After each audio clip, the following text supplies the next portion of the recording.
enfermedad. ¿Recuerdan ustedes que esta enfermedad se considera en neurología como una enfermedad compleja?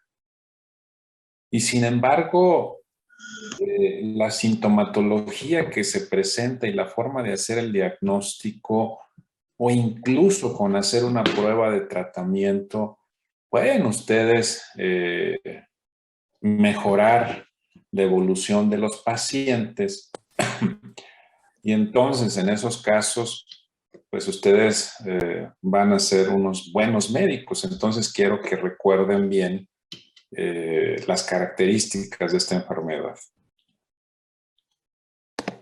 Hace un tiempo me llegó una paciente relativamente joven, ama de casa, y tenía una enfermedad de 3 años de evolución. Refería a ella que estaba débil todo el día. En ciertos casos refería incluso que no podía caminar. Cuando llegó al consultorio realmente ingresó normal, sin ningún problema. Iba acompañada de su esposo. El esposo menciona que ya había visitado 10 médicos en los últimos 3 años y que en la mayoría de los casos habían concluido de que se trataba de un periodo depresivo severo. Incluso el psiquiatra que lo vio últimamente le indicó un antidepresivo, le indicó la fluoxetina desde hace una semana. Recuerden ustedes que la mayoría de los medicamentos empiezan a hacer efecto en un periodo de horas, pero específicamente los antidepresivos deben tomarse por un tiempo prolongado y los efectos clínicos empiezan a ver prácticamente de 2 a 3 semanas después de que se inician. En todos los casos, en todos los antidepresivos, sean antidepresivos más antiguos o sean más modernos, es exactamente lo mismo. Este cuadro clínico que les estoy describiendo es muy común porque normalmente cuando el paciente los va a ver ya ha visto muchos médicos y el paciente se sigue sintiendo mal. Por eso les digo que si ustedes ponen atención ahorita y pueden indicar un tratamiento adecuado, disculpen la palabra, pero cuando alivien al paciente van a ser ustedes unos médicos fregones. Entonces, pongan atención. Esta diapositiva enmarca precisamente lo que les estoy comentando.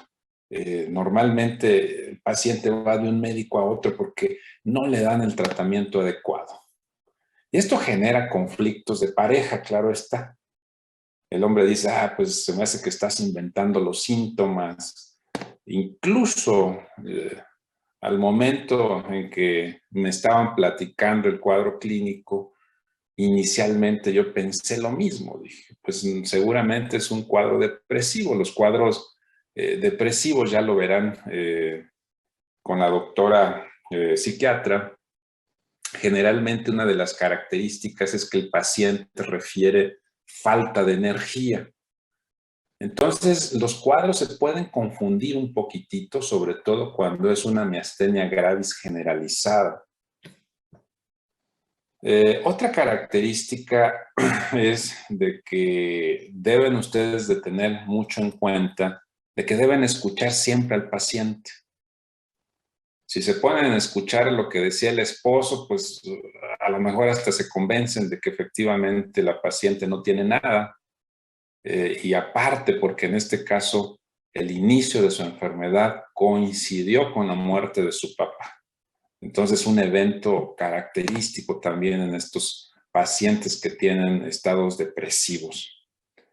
Una vez que empezamos a explorar, entonces encontramos que realmente la exploración de las funciones cerebrales superiores y de los nervios craneales era normal, pero sí notábamos una fuerza disminuida de predominio en ese momento en las extremidades superiores, 4 de 5. Muy discreta, pero evidente. No tenía ninguna otra alteración, no alteración sensitiva, no alteraciones de la marcha, la sensibilidad totalmente normal. Traía algunos estudios de laboratorio que reportaban hemoglobina de 10.5, reportaban leucocitos de 8,000, glucosa de 95, reacciones febriles que a veces clásicamente les mandan a hacer y que pocas veces sirven, 1 a 160. Y de todos estos laboratorios, pues el que llamaba la atención un poquitito más era la hemoglobina, es una anemia realmente moderada.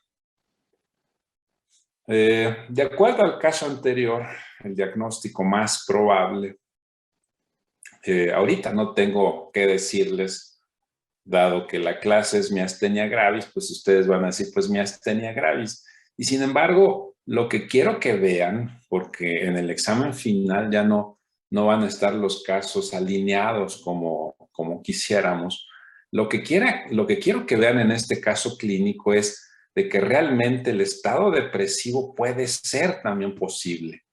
Si no tenemos la exploración clínica y nos basamos nada más en el interrogatorio, el estado depresivo es posible.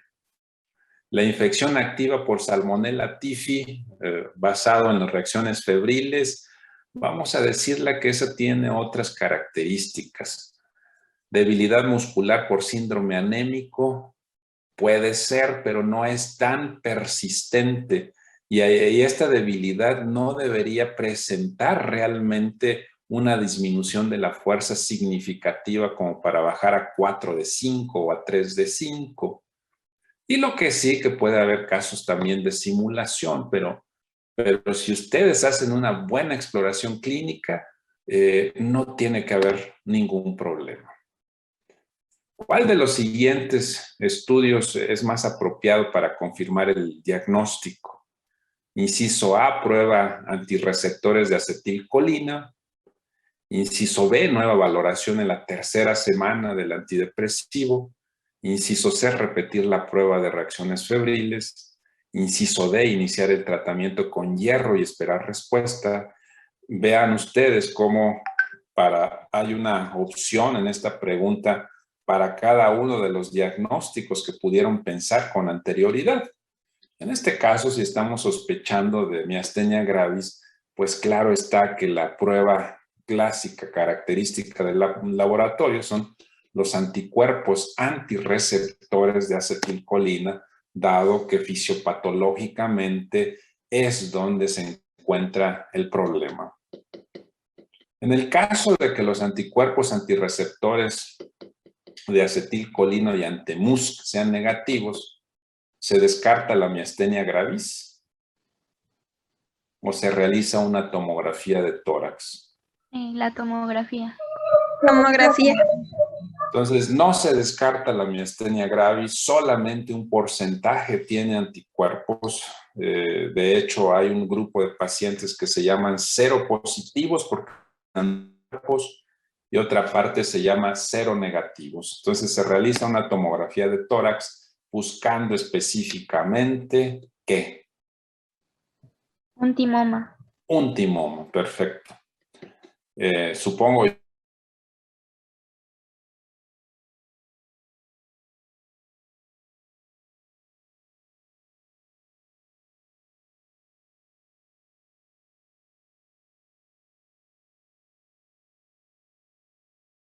a sus actividades. Hace un mes se le aplicaron 50 unidades internacionales de toxina botulínica por cuestiones estéticas.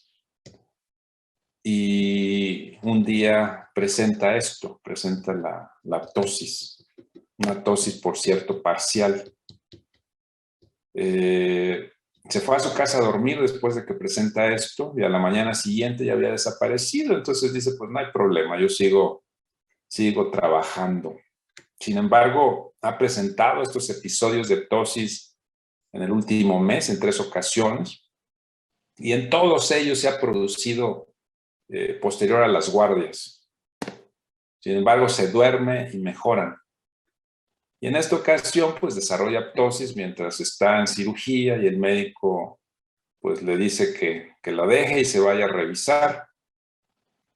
No ha presentado ningún otro síntoma clásico de la miastenia y ella siempre ha gozado de buena salud. Y una vez de que va con el neurólogo, se encuentra sin alteración mental y del lenguaje, encuentra en ese momento una ptosis bilateral que empeora con la supraversión sostenida durante 90 segundos. Sin embargo, los músculos extraoculares se presentan sin alteraciones, al igual que los músculos de la expresión facial. Toda la fuerza es normal, excepto en los deltoides, que está ligeramente disminuida. Le hacen pruebas repetitivas de iliozoas, precisamente buscando intencionalmente síntomas de miastenia, y presenta fatiga después de 2 minutos de descanso. La sensibilidad es normal, los reflejos osteotendinosos son normales. El diagnóstico más probable en este caso, dado que la paciente es una persona sana previamente, efectivamente es una miastenia gravis. De todas estas que se encuentran aquí, el estudio más apropiado inicialmente es la realización de los niveles de anticuerpos antirreceptores de acetilcolina nuevamente. Y en este caso, ¿qué tratamiento inician ustedes? Letra E. Los inhibidores de la acetilcolinesterasa. Efectivamente. Tengan mucho cuidado porque, por ejemplo, la respuesta C se parece mucho a la E, pero en este caso no estamos, la fisiopatología nos dice que el problema no es la acetilcolina en sí, sino el problema es los receptores de acetilcolina que se bloquean. Con la ptosis como principal dato clínico, el diagnóstico diferencial debe incluir todo lo siguiente, excepto una opción. ¿Cuál es?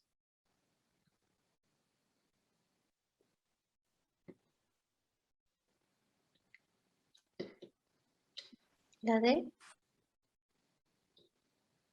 No, porque también puede tener parálisis de los músculos extraoculares. Sería la Fíjense, esta pregunta es muy sencilla porque en todos los casos se trata de enfermedades generalizadas, porque la paciente tiene problema de ptosis, tiene problema de debilidad del deltoides y tiene problema de fatiga al realizar movimiento en la extremidad inferior. Entonces es una enfermedad generalizada y todas son enfermedades generalizadas excepto una. ¿Cuál es?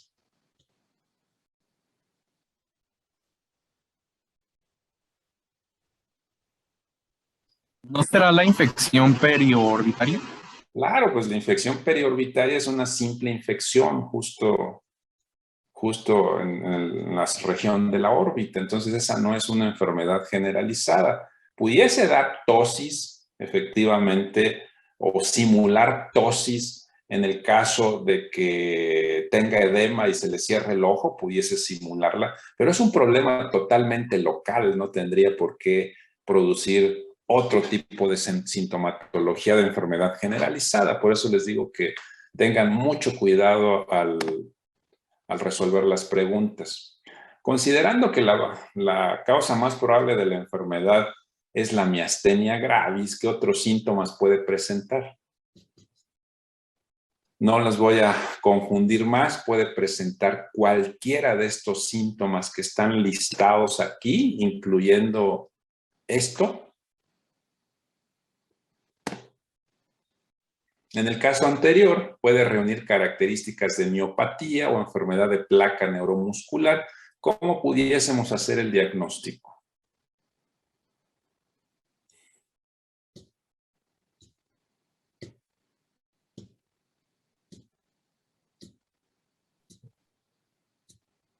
La respuesta es con una biopsia de músculo. en el caso de miopatías específicamente. Al interrogar a los familiares menciona que no tolera andar en bicicleta porque se agita. Entonces, de esto nos está indicando, ya una vez que hicimos el diagnóstico de miastenia gravis, ¿qué nos está indicando? También que hay afección respiratoria. Bueno, yo leí que Exactamente. también tenía que ver. Es una crisis miasténica lo que está teniendo y tienen afectación respiratoria. Bueno, van a tener algunas preguntas, pero vamos a pasar directamente a revisar en qué consiste la enfermedad. La miastenia gravis se engloba en un conjunto de enfermedades muy parecidas que se llaman síndromes miasténicos. Y hay una lista significativa de síndromes miasténicos en mayor o menor grado, que sí requiere ya una especialidad y una subespecialidad para hacer el diagnóstico. Y sin embargo, el tratamiento sigue siendo muy similar. Entonces, ustedes quizás no van a poder decir que es un síndrome de Eaton-Lambert o quizás no van a poder diagnosticar algún otro síndrome miasténico, pero sí van a identificar que se trata de esto y van a saber qué tratamiento es el más apropiado para iniciar en estos pacientes. Recuerden ustedes que el impulso del movimiento proviene del área 4, en el lóbulo frontal, en la circunvolución frontal ascendente, en el área motora. Y de ahí desciende por axones que forman la corona radiada, que pasan por el brazo posterior de la cápsula interna, bajan a través de los pedúnculos cerebrales, por todo el tallo cerebral, y se decusan estas fibras en las pirámides, y ahí descienden por el haz córtico-espinal lateral, anterior y anterolateral para llegar a las astas anteriores de la médula espinal, donde se acopla con la segunda neurona, y de ahí emergen los axones que van a formar los nervios raquídeos y posteriormente los nervios periféricos que van a llegar hasta los músculos específicos. Precisamente donde el axón llega a las fibras musculares se le llama placa motora. Y hay una zona ya microscópica donde se conecta la placa motora, donde el axón pierde la cubierta de mielina y microscópicamente se forma una estructura que se llama hendidura sináptica primaria. En esta hendidura sináptica primaria, que se ve mejor aquí, vean ustedes, llega el axón, se introduce en la fibra muscular y el axón tiene vesículas que contienen un neurotransmisor que se llama acetilcolina. Como ustedes ya vieron en bioquímica, todos los químicos efectores, en este caso el neurotransmisor acetilcolina, necesita un receptor para poder hacer su efecto. Y estos receptores se encuentran precisamente en las fibras musculares y una vez que llega la acetilcolina en forma normal a los receptores, pues entonces se realiza la contracción muscular. El problema de todo esto es en forma normal. El problema en estos pacientes con miastenia gravis o síndromes miasténicos es que desarrollan una enfermedad autoinmune, donde el mismo organismo produce anticuerpos para atacarse a sí mismo. El mismo mecanismo que se produce, por ejemplo, en otras enfermedades autoinmunes como puede ser la artritis reumatoide, como pueden ser enfermedades reumáticas. Lo mismo sucede aquí. O lo mismo que sucede, por ejemplo, en el síndrome de parálisis progresiva, donde lo que se daña es precisamente la cubierta del axón. También son enfermedades autoinmunes. El síndrome de Guillain-Barré, por ejemplo. Pero en este caso se producen anticuerpos que van a bloquear los receptores antiacetilcolina. Y entonces, aunque haya suficiente acetilcolina, no se puede realizar la contracción muscular. Así de sencillo. Mencionar que en el punto donde el axón pierde su vaina de mielina y llega a la fibra muscular, se forma una placa motora. Pero esta misma motoneurona, este mismo nervio puede llegar a inervar hasta 500 fibras musculares. Claro está que entre el movimiento sea más fino, como sucede en los músculos de la cara, pues el tamaño de la unidad motora es mucho menor. Entonces, así se puede definir, por tanto, la unidad motora, es decir, la zona donde el nervio se conecta con la fibra muscular. Normalmente la unidad motora puede inervar a varias fibras musculares. La situación es de que cada unidad motora va a producir un mismo tipo de contracción. Y entonces la primera pregunta que les hice en cuanto a la definición de la miastenia gravis, pues una enfermedad neuromuscular autoinmune, crónica, mediada por anticuerpos contra el receptor nicotínico para acetilcolina y se caracteriza por debilidad fluctuante, no permanente, no progresiva, sino fluctuante del músculo esquelético. Entonces, los síntomas que se van a presentar, por tanto, de una vez le digo que lo más frecuente de esta enfermedad es que afecte a músculos muy pequeños. Y los músculos más pequeños los encontramos a nivel de la cara. Entonces vamos a tener ptosis, vamos a tener parálisis facial en diferente grado, pero muy tenue, no como la parálisis de Bell, sino en este caso es muy tenue. Vamos a tener diplopia porque los músculos extraoculares también se van a paralizar. Y en el caso de la miastenia generalizada, entonces se presenta también debilidad en los músculos grandes que mueven las extremidades superiores y las extremidades inferiores. La característica de esta enfermedad es que normalmente se va a presentar mucho más cuando se hace actividad física. Es decir, empieza el músculo funcionando bien y llega un momento en que se bloquean los receptores al repetidamente hacer la contracción muscular y entonces es cuando se presentan estos síntomas y normalmente mejoran con el reposo. Afortunadamente es poco frecuente, se presentan 0.5 casos por cada 100,000 habitantes por año. Tiene 2 picos de incidencia, el primero es en la tercera edad, en la tercera década de la vida, perdón. Y el segundo pico es entre la sexta y la séptima década de la vida. En el primer pico afecta mucho más a la mujer y en el segundo pico afecta más al hombre. Si clasificamos la enfermedad por edad de inicio, se clasifica en neonatal y del adulto. La neonatal generalmente se presenta en los bebés que nacen de una mamá que ya padece miastenia gravis y que le pasa anticuerpos a través de la circulación materno-fetal. Y en este caso, pues el bebé no va a padecer la enfermedad realmente, sino nada más en forma temporal mientras se eliminan los anticuerpos.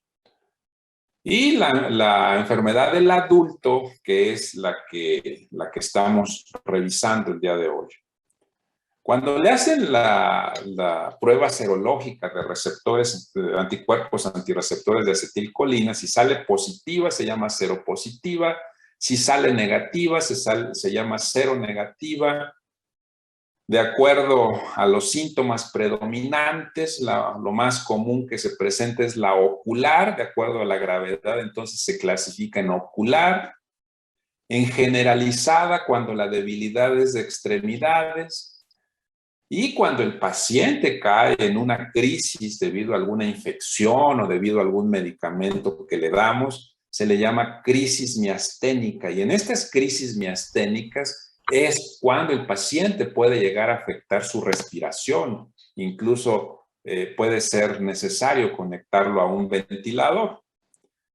En base a esto se idea la clasificación de Ossermans para evaluar la gravedad de la enfermedad y se clasifica de esta forma desde la más simple, que es la ocular, hasta la atrofia muscular o enfermedad generalizada tardía.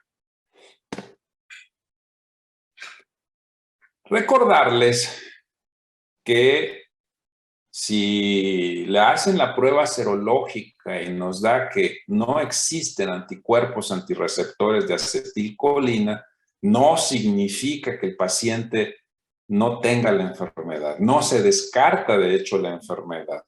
Solamente se presenta este anticuerpo en 85% de la miastenia gravis generalizada y de un 50-60% en la miastenia gravis ocular.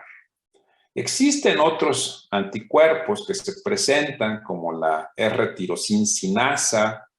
De hecho, es muy probable que la miastenia gravis se pueda combinar clínicamente con un hipotiroidismo. Entonces debemos estar muy al pendiente de esto. Existen anticuerpos contra LRP4 y normalmente se le llama miastenia gravis ocular doble seronegativa.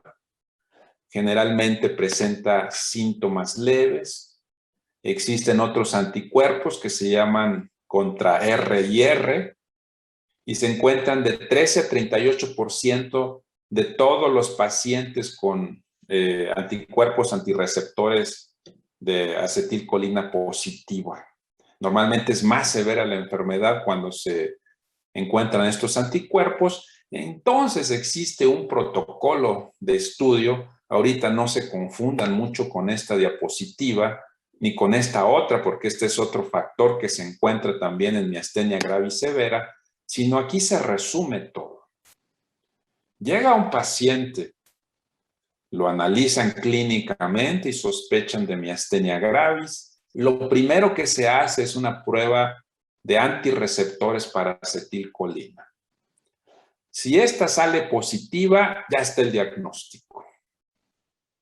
Si esta sale negativa, y solo entonces buscan otro tipo de anticuerpos como el MuSK y el LRP4. En caso de que alguno de estos salga positivo, se confirma el diagnóstico. Para los casos donde sale positivo y hacen el diagnóstico los anticuerpos antirreceptores de acetilcolina, puede ser que realicen la prueba para anticuerpos RR o titina.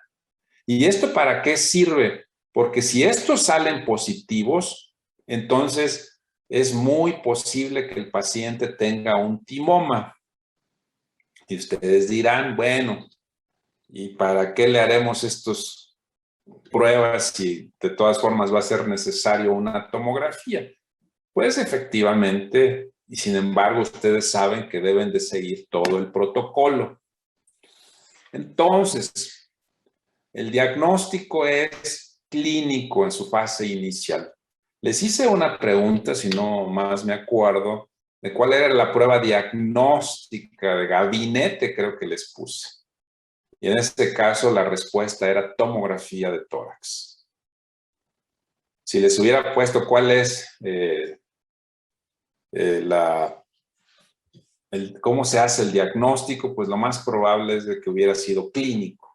Pero ahí decía la palabra de gabinete, entonces tendríamos que buscar cuál de los estudios de gabinete era el más apropiado. Se hace un interrogatorio dirigido, una exploración física exhaustiva, las pruebas de laboratorio que ya mencionamos, pruebas neurofisiológicas que incluyen la electromiografía, la velocidad de conducción nerviosa, y a veces se realizan pruebas farmacológicas, ¿como cuáles? Alguien que me diga una prueba farmacológica. La del hidrofonio o tensilón. Exactamente. ¿En qué consiste eso? Así rápidamente. Bueno, administran el medicamento Ajá. y se observa la respuesta que va a tener el músculo ¿Qué y en la respuesta cual esperas? En el caso de que esperamos sea miastenia gravis y le administres el tensilón, ¿qué va a esperamos que suceder? sí se mueva el músculo. ¿Mejora o empeora? Ah, mejora. Mejora. Entonces, otra de las preguntas que les hice es, de los siguientes medicamentos, todos ellos empeoran la miastenia gravis, excepto uno. Y entonces era muy fácil la respuesta. Si en la prueba de tensilón o endrofonio mejoran, pues entonces quiere decir que el tensilón o endrofonio no empeora la miastenia gravis, ¿de acuerdo? ¿Y qué contiene, por cierto, el tensilón o endrofonio? Neostigmina. Neostigmina, efectivamente. Y la neostigmina, pues se administra en forma intravenosa, pero nosotros para el tratamiento a largo plazo vamos a utilizar un compuesto químico muy similar que se administra por vía oral, que se llama COM. ¿Se acuerdan? ¿No es la piridostigmina? Piridostigmina, efectivamente. Entonces, lo más común es de que se presenta ptosis o diplopia, por lo que les mencionaba, que afecta mucho más frecuentemente a los músculos pequeñitos. Puede presentar debilidad al masticar. Puede presentar también debilidad de la musculatura vulvar. De hecho, algunos médicos le llaman a este tipo de miastenia vulvar. Y básicamente se refiere a que el paciente tiene dificultad para deglutir alimentos. Entonces, lo que sucede clínicamente es de que el paciente toma líquidos y entonces se le regresan por la nariz o tosen, ni siquiera pueden deglutir. Entonces, a esto se le llama precisamente debilidad de la musculatura vulvar. Puede haber debilidad facial, pero nada que ver con la parálisis facial. Puede haber disfonía de esfuerzo. Después de estar hablando por varios minutos, el paciente va haciendo el tono de la voz mucho más suave. Puede haber debilidad de los músculos del cuello, pero generalmente esta se presenta en etapas tardías y más se presenta en la musculatura de los hombros, en deltoides. Si ustedes lo ponen, le piden al paciente que levante los brazos hacia arriba, por encima de la cabeza, estos muy frecuentemente en pocos segundos caen por la fatiga que presenta. Hay debilidad de las extremidades inferiores, pero una característica muy importante es de que el momento en que ustedes checan los reflejos osteotendinosos, estos son normales. Dos pruebas especiales, ya habíamos mencionado la batería de pruebas serológicas para anticuerpos con el protocolo que les mencioné, la electromiografía, la prueba de endrofonio que ya mencionó su compañera muy acertadamente, y la otra prueba es de estimulación repetitiva. Ustedes le ponen a hacer movimientos de un grupo muscular en forma repetitiva y van a notar cómo se fatiga rápidamente. Estudios de imagen, en este caso no sirven la tomografía cerebral o la resonancia magnética cerebral, sino sirve la tomografía de tórax o la resonancia magnética de tórax. Sin embargo, si evaluamos estos dos estudios, en este caso es mejor la tomografía. La resonancia magnética es excelente para las zonas del cuerpo que no se mueven, y en este caso, como el paciente está respirando, pues generalmente en este caso es mejor la tomografía. Esta es una tomografía precisamente de tórax en la zona del mediastino. Vean ustedes el tumor, un timoma muy grande. Hay que operar al paciente, hay que quitárselo. Entonces, cuando se encuentra un timoma y se retira, generalmente el paciente evoluciona mucho mejor. ¿Qué tratamiento se les da? Pues no existe realmente un tratamiento, vamos a decirlo, uniforme, depende del tipo de miastenia que estamos diagnosticando. Los más utilizados son la neostigmina y la piridostigmina. De los dos, la piridostigmina es la más utilizada y ahorita les voy a decir por qué. En casos rebeldes al tratamiento con piridostigmina, entonces se utilizan inmunosupresores, empezando por los esteroides, específicamente la prednisona, y algunos otros esteroides que se utilizan también en algunas otras enfermedades autoinmunes. En los casos específicos de crisis miasténica, puede utilizarse inmunoglobulina o plasmaféresis. La timectomía se tiene que buscar siempre si existe un timoma, o incluso aunque exista un timo de características normales o degeneradas, puede también ser necesario operar al paciente porque generalmente mejoran mucho más cuando, incluso puede haber remisión cuando se quita el timo. Bueno, aquí mencionar que el paciente con miastenia gravis, sin evidencia de un timo agrandado, el hecho de quitar el timo que existe o el remanente de timo que existe incrementa la probabilidad de remisión. Pero en el caso donde se encuentra el timoma, obligatoriamente hay que quitarlo. Si no, no va a mejorar el paciente. De los fármacos anticolinesterasa que existen, el más utilizado es la piridostigmina y el nombre comercial prácticamente único se llama Mestinón. Este Mestinón o piridostigmina viene dos presentaciones, una de 60 miligramos y una de liberación prolongada de 180 miligramos. Sin embargo, esas de liberación prolongada de 180 miligramos, realmente hay mucha escasez en México, de tal suerte que prácticamente nos quedamos con una presentación de 60 miligramos. Y entonces se inicia con un cuarto de tableta a media tableta cada 4 a 6 horas y el paciente mejora inmediatamente. Aquí no hay que esperar días, semanas, que el paciente mejora inmediatamente cuando se le administra el medicamento. Por ese motivo, y dado que este medicamento pues no tiene efectos adversos que pongan en riesgo la vida del paciente, si le dan ustedes a dosis correcta, incluso si ustedes sospechan de la enfermedad clínicamente, incluso antes de realizarle toda la batería de pruebas diagnósticas que ya les mencioné, pueden iniciarle un tratamiento con piridostigmina, con mestinón, y si el paciente mejora, pues también ya hicieron el diagnóstico, ¿no? Normalmente se administra de 30 a 60 minutos antes de los alimentos cuando el paciente tiene síntomas vulvares o problemas de la deglución.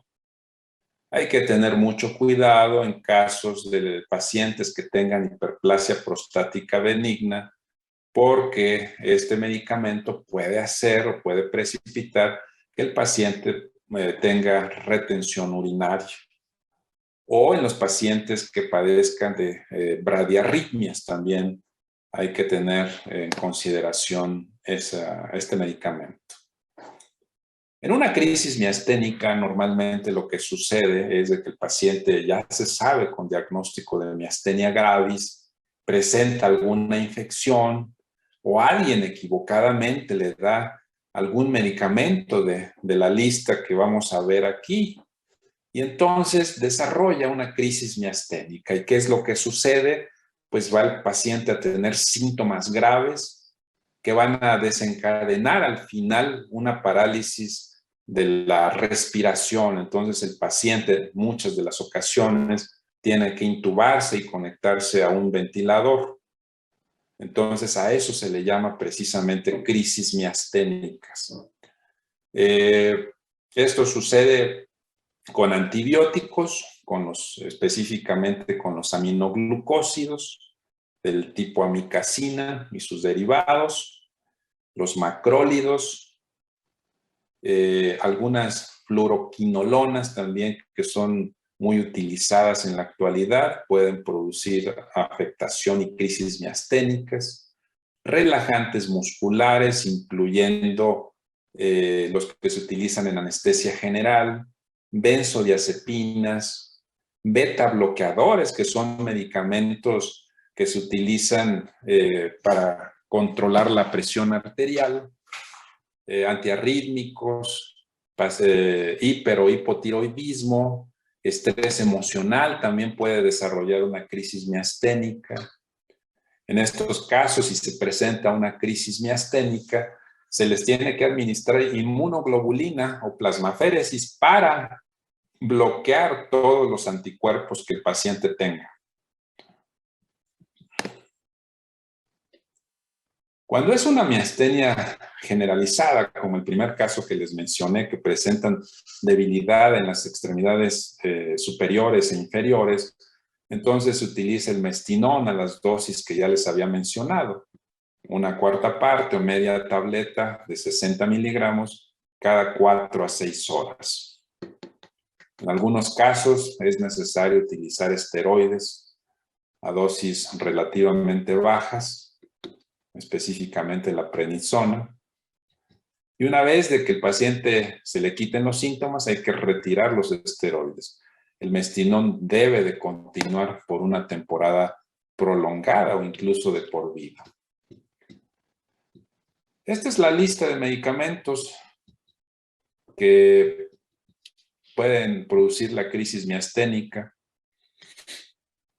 Ya les había mencionado los aminoglucósidos, macrólidos, fluoroquinolonas, algunos antiarrítmicos, el interferón alfa, las sales de magnesio, la fenitoína, que es un anticonvulsivo, el verapamil o nifedipino, que son bloqueadores de los canales de calcio, el litio, que se utiliza en psiquiatría, contraste yodado, sobre todo para estudios de tomografía contrastada o algunos otros estudios contrastados, anestésicos locales, la lidocaína y las estatinas, utilizados mucho en problemas vasculares.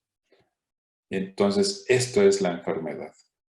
Y en conclusión, quiero decirles que la mayor parte de las ocasiones se presentan con síntomas pequeñitos de ptosis, de diplopia o de síntomas vulvares, dificultad para la deglución, y ustedes deben sospechar la enfermedad.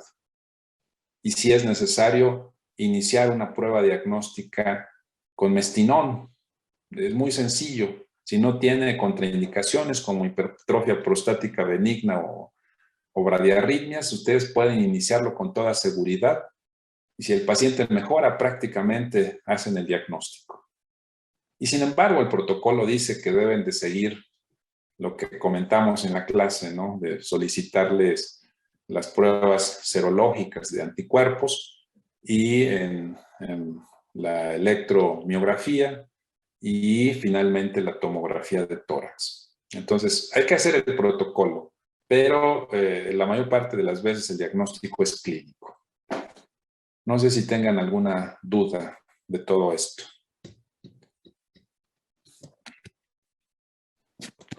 Entonces, de primera instancia, o sea, sí, el diagnóstico va a ser clínico, Sí. Pero posterior a esto, se tiene que hacer la tomografía de tórax conjuntamente.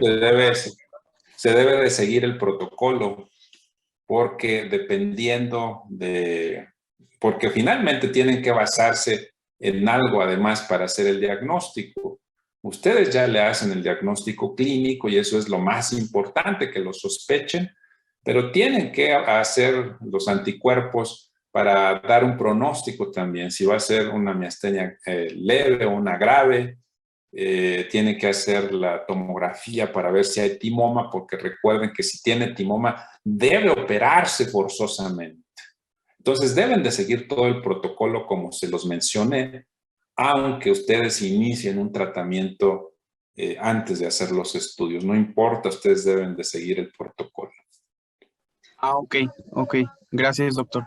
Sí, Doctor, dígame. tengo una pregunta. Entonces, para diferenciar una diferencia entre la miastenia gravis y la de Guillain-Barré es que esta es autoinmune y la otra es...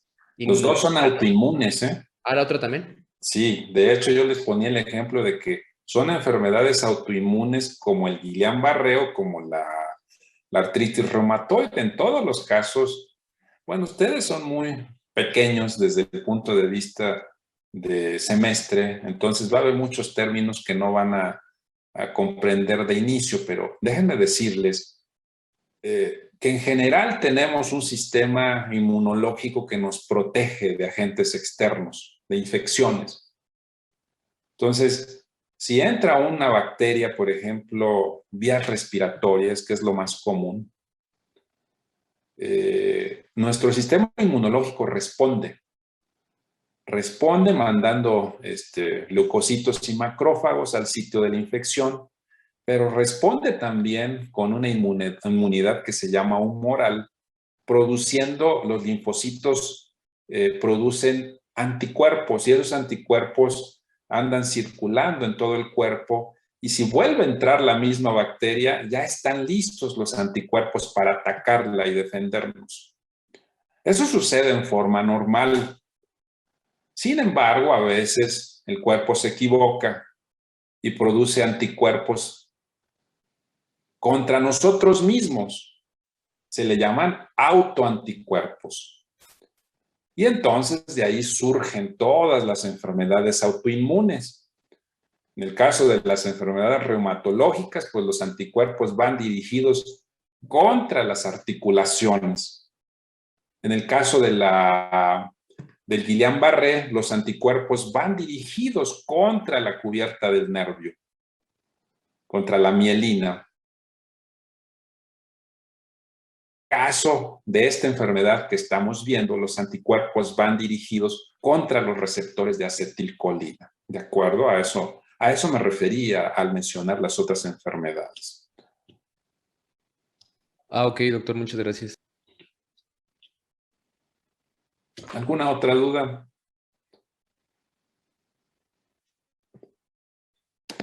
Dice una pregunta, cuando utilizamos pirostigmina en el caso de miastenia gravis generalizada, ¿genera algún efecto adverso en el paciente? Normalmente no, más que los que les mencionaba de si el paciente ya tiene edad y tiene hipertrofia de la